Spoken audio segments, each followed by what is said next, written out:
Hello everyone. In this video, I will introduce cache memory, the basic hierarchy of the memory design for a given computer, and also we will focus on the architecture for cache memory. So cache memory is really important topic. It's one of the most important topics for computer organization tool. It is also one of the most challenging and confusing topic. So we will have one lab and a quiz for cache memory design. So you will need to simulate the cache memory, use your Mars simulator to run some sample code to simulate the cache memory and to verify and evaluate the performance of the cache memory for your next lab. And we will also have a small quiz, a simple quiz for this topic. So the quiz and the lab will be pretty similar, but focus on different aspects of cache design. So it is really important topic. And if you have any questions, come to the office hour to discuss with me. Or if you think any part is not clear, can send me a request, a message, and I can record some extra video for a particular question. Okay, so high performance storage. This slide 7 is about high performance storage. So in our last slide, we have covered the high performance architecture pipeline processor. So we have looked at, we have introduced how to design the pipeline processor. We went through the basic data paths of a processor, and we also introduced the different challenging problems for pipeline processor design. So one is data hazards, one is the control hazards or branching hazards. And we also introduced how to solve those problems. Like we could use forwarding hardware architecture to solve some hazards, and we can also do the instruction reordering, and we can also perform pipeline branch prediction. So that's what we have learned in our past slide. And you also have a couple questions for the data hazards and control hazards in your midterm exam. So that's also really important topic. So this slide and the last slide, both of the slides 6 and 7, they focus on high performance computing and the cache memory design, and also the previous slide we covered the pipeline processor, branch prediction, forwarding, instruction reordering. Those are all like really famous and really popular high performance architectures, important features for high performance architecture. So I hope you could pay enough attention to this. For the slide 7, basically we covered chapter 5 of the second textbook, and that's the textbook we use most of the time. So this is the name of the textbook, Computer Organization and Design. So if you want to look at the more detail and read some content related to the slides, you could use this textbook and go to chapter 5. So today we will basically introduce what is cache memory, and then we will have another video to look at different types of cache memory. And we could start to look at cache memory, the basic type of cache memory, the basic design of cache memory today, and then we will look at some more different types of cache memory for the next video. So the basic memory hierarchy, so we all know this as we use this every day, right? So when we talk about the processor, then we usually mention main memory, and we call the main memory as our memory most of the time. So because the computer CPU part, the processor part, basically you have a processor and communicate with your memory all the time. And this time when we say memory, then we refers to the main memory, which is also called RAM, random access memory. And this is actually covered in your 1400. So we all know the basic concept here. We do not only have the main memory, and sometimes we, especially the modern computer, we all have cache memory, which is a more a faster, more efficient more efficient type of memory, more efficient memory is called cache memory. The biggest difference between the cache memory and the RAM is the cache memory is actually the piece of the storage which is inside of the processor, So it's on the same chip. It's physically next to your control unit, your ALU is physically next to your processor, designed on the same chip. However, the RAM, between the RAM and the processor, you do have a big memory data path to communicate between the to transmit the data between the processor and the memory. And except cache and the main memory, we could also have the hard disk. So we call it a second storage. So like your computer, you already have like 1 gigabyte, 1 TB, 2 TB, like huge hard disk. But if you check your RAM, it could be like 8 gigabyte or 16 gigabytes. It's much smaller compared with your hard disk. However, the hard disk is not usually considered as your primary memory storage, as they're actually made by different technique. So you use magnetic material to design the hard disk, which is not real circuit. So there's also some cloud storage, offline storage, besides the primary and the secondary storage. So that's not our focus, but in general, we call this memory hierarchy because you do have like different levels, right, in your memory design for any computer. So of course, on the top of this triangle, registers can also be considered as one type of storage. But in general, when people talk about memory, they do not consider register as memory because that is kind of like some small elements inside of your CPU. And then the cache memory is pretty much the fastest type of memory, the most efficient memory, with the highest access speed. And then later on, the RAM is a little bit slower than cache, and hard disk is definitely really slow when you read or write to the hard disk. However, usually we will have much smaller size for a cache, but you have bigger size for the RAM, and you have much more bigger size for the hard disk. So the basic idea here of the memory hierarchy design, the basic idea is we have smaller size with a higher speed, and we have for certain memory we have the smaller size when we have higher speed, and for some certain other memory we have like the lower speed, but we have much bigger size. So why you want to have for example, the cache memory is super fast. Why don't you just have cache memory with a really big size? And if you have a really big size of cache, of course it will be more efficient. However, remember that if you want memory, you want to implement anything, then we need to consider the price, how much money we want to spend, right? So for a cache memory, so the price can be like 1,000 times higher than the RAM. It could be 1,000 times higher than the RAM. So the RAM memory could cost like $10, for example. This is like a few years ago. So this chart is from a few years ago, so it's not really current right now. But just to have a rough idea here. So the RAM memory can cost you like $10 per gigabyte, but the cache memory can cost you $10,000 per gigabyte. So it's much more expensive. And of course, then the hard disk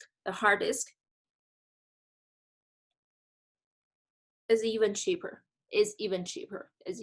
right?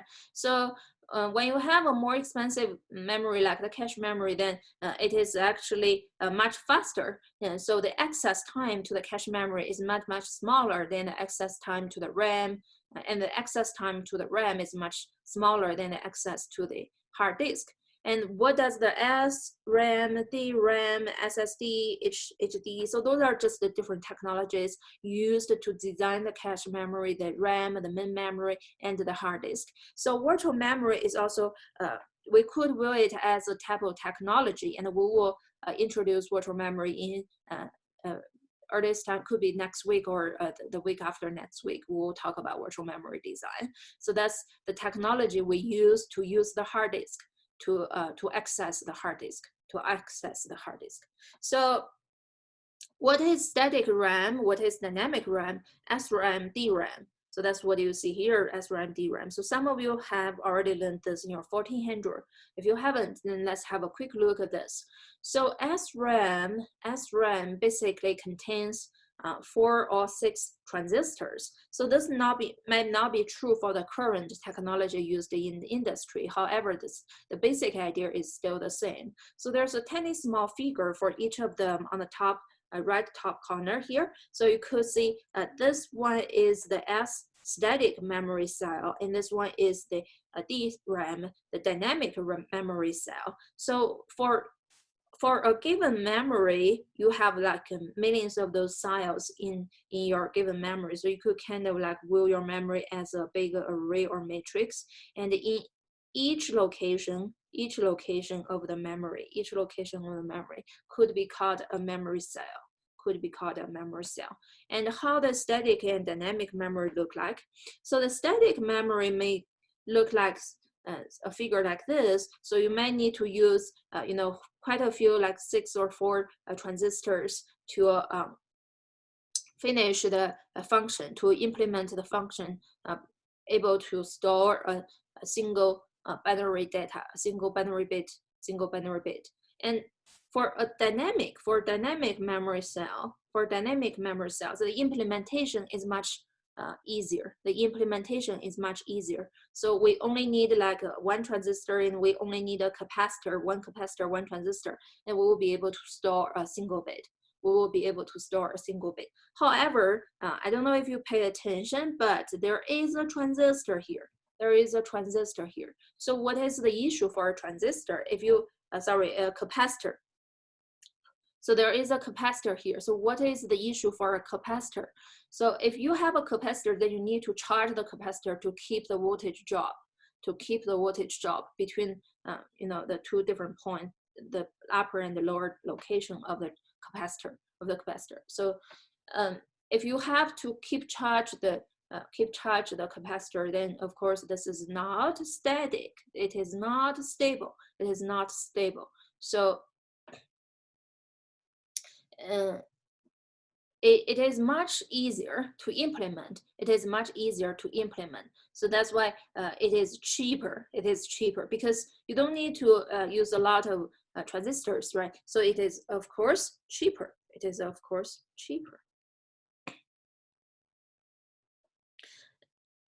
So that's why you see the price different. Here, right? So it is much more complex. For us to implement the static RAM, static memory cell. So it costs more money. However, it is more stable. And it is faster. To read a piece of data, the binary data out from that circuit. So that's the biggest difference of the why the static dynamic RAM, they're different, and the price are so different. So the biggest principle, then let's look at how to design the memory. And right now, we would like to focus on the cache memory and the main RAM memory. So we're focusing on the two top layers of the whole memory hierarchy. So then, of course, this lecture we want to understand what is cache. I have a basic idea of cache, and then later on we introduce different types of cache, and then we introduce virtual memory, which is like the layer after the RAM. However, in general, we have this kind of memory hierarchy. We have this kind of memory structure. We have like much smaller and a much faster memory, and then we have a bigger memory but with a lower speed, and we have even bigger memory with even lower speed. So why would you want your memory designed like this? Why we want the memory designed like this? So this is a good question. Maybe you didn't even think too much about this. So suppose the cache memory is really efficient, is really fast. you could, the memory access speed is really fast. Why people don't use cache memory for everything, why people want to have hard disk, why people want to have the RAM, and why people want to put the cache memory next to the CPU. And then you put the RAM, which is a little bit further away, and then we put the hard disk, which is even further away than the RAM and the cache. So it's kind of like your CPU get the access to the first layer of your memory, and then you have a second layer of the memory, which is a little bit far away, and you have a third layer of your memory, which is even far away, even further away. So what is the reason we do this? What is the reason we do this? So the answer is called locality. Locality. The answer is called locality, and it is a principle that determines the memory hierarchy. Determines the memory hierarchy. So the principle, how to understand the locality principle.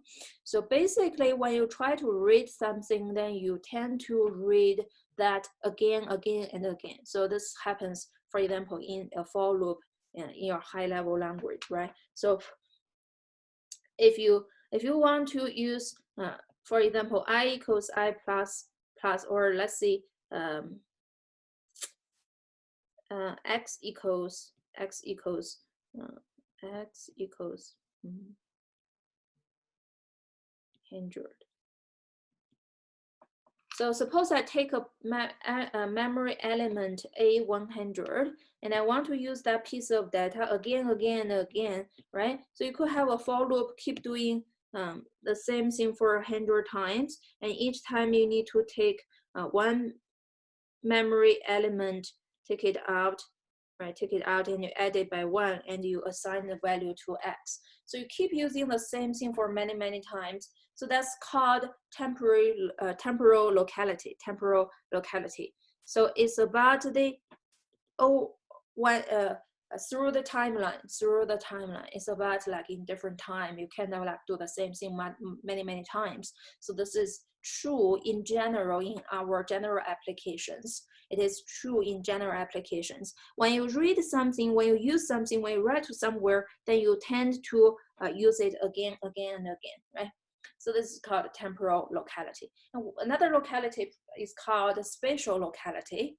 Spatial locality. So what is spatial locality? So one other example here.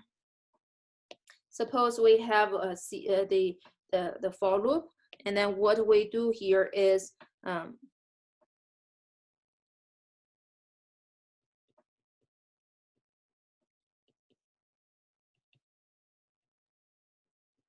so we have an index I, and then what we do here is increase the index I, And the first time we do, so you could actually have the plus there, or you can have the I plus 1 in the for loop, or you have the I increased index inside of this. I mean, this is just the idea, okay? So you kind of like use I1, I2, I3, I4, I5, I6, I7, things like that, right? So you see that kind of application all the time. So if you use something, then you tend to use it, use its neighbors. If you use something, then you tend to use its neighbors later on, right? So this is called spatial locality. So in general, that means, well, the access to the memory is not always random. It's not always random, right? So if you want to use something, then you might want to use it again. If you want to use something, then you might want to use its neighbor later on, right? So then we using those kind of principle, we call this principle as locality. Then we come out to the design of the memory hierarchy. So people start to have this idea, memory hierarchy, because of the real application shows the principle of locality, because the real application does represent the temporary locality and the spatial locality. So if I have a small piece of memory which is much faster, then I can easily put the data which used more often inside of that piece, that location. And then I can put some other data in the RAM, the main memory. But those data are not that often used. not that often used. And all the other data, I can put them in a hard disk, So what that means? So that actually means you want to put the data which is more often used with higher priority inside of the highest level of your memory, right? So, and that come out another question. So if you put some important data, into the higher level of your memory, put the important data into the higher level of your memory, then the question will be, which one is more important? Right? So for this particular example, if I use A1 and I use A1 again, then A1 of course is more important than A2, A3, A4, and I would like to put my A1 into the cache. However, how can I know A1 is more important? Why A2 is not that important, right? So you could estimate, of course. However, if you do estimate, then you do have sometimes a wrong estimation, a good estimation, right? So if the CPU look at the cache for A1, and you could find A1 sometimes, you could not find A1 sometimes in the cache. If you cannot find A1 in the cache, then what you have to do is go to the RAM to look for A1. If A1 is not in your RAM, then what you have to do is go to the hard disk to look at your A1, right? So there is a piece of data and you really wish that it is placed into the cache because it's more convenient for the CPU to use it and it's much faster for the CPU to read it out from the cache. However, of course, you cannot always find it in the cache, right? So then the most important performance or evaluation for a cache design will be the hit and the miss rate, So we'll officially define those, but this is like an intuitive understanding of the cache design, right? So we really want to select the more important data and put those data in the cache. However, we cannot always do the perfect prediction, right? We cannot perfectly select all the important data the CPU needs. So what will happen? So you will sometimes be able to find that piece of data in the cache. You will sometimes not able to find that piece of data in the cache. So then sometimes we call it a hit, sometimes we call it a miss. If the required data is not in the upper level, which is the cache, then we call it a cache miss. Right? So the miss rate, the hit rate, is in general if the data you want to access is present, is there in the cache. So the upper level memory here is basically the cache. Okay. Then what is the lower level? Of course, it's the main memory, right? So the lower level is the main memory.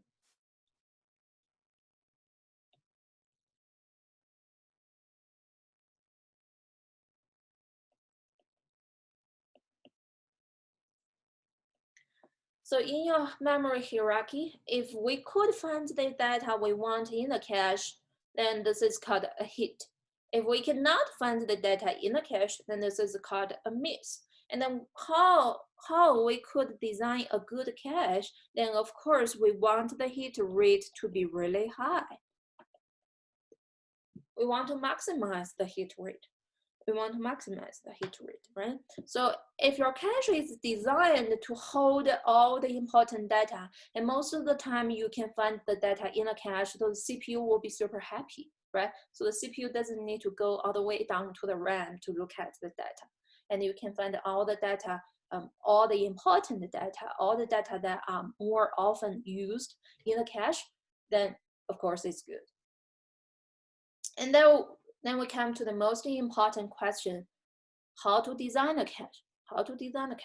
And right now we all know is, okay, I have a huge memory storage, or we could say, well, we have a huge storage to store all the data. Suppose this is the RAM. And then we want to have a smaller piece of memory, and we call it a cache. However, the cache is really fast. So the CPU really want to read most of the data from the cache. And if I'm not able to find the data in the cache, then I need to go all the way down to the RAM to look at the data. So the cache is super fast. So we really want to have all the data in the cache. However, it is super small, it is tiny. So we're not able to put everything in this cache. We're not able to put everything in the cache. So the question will be, if I am not able to put everything in the cache, what should I put in the cache? What should I put in the cache, right? So I cannot just put one piece of data in the cache and then done. So of course that's ridiculous. So all the data in my memory, they should have a chance to be placed into the cache. All the data in the memory, they should have a chance to be placed into the cache. And the question will be, well, you have a lot more data, you have a much bigger size. You have much bigger size in your main memory than the cache. Suppose I only have like a few locations in the cache, and I have many more locations in the RAM. So who should be placed in which location?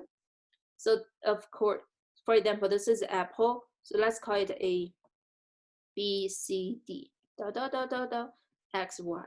So you have many data in the memory, many data in the memory, but you only have like a few different locations, number 1, number 2, number 3, 4, 5, 6, 7, for example. So you only have a few different locations in the cache.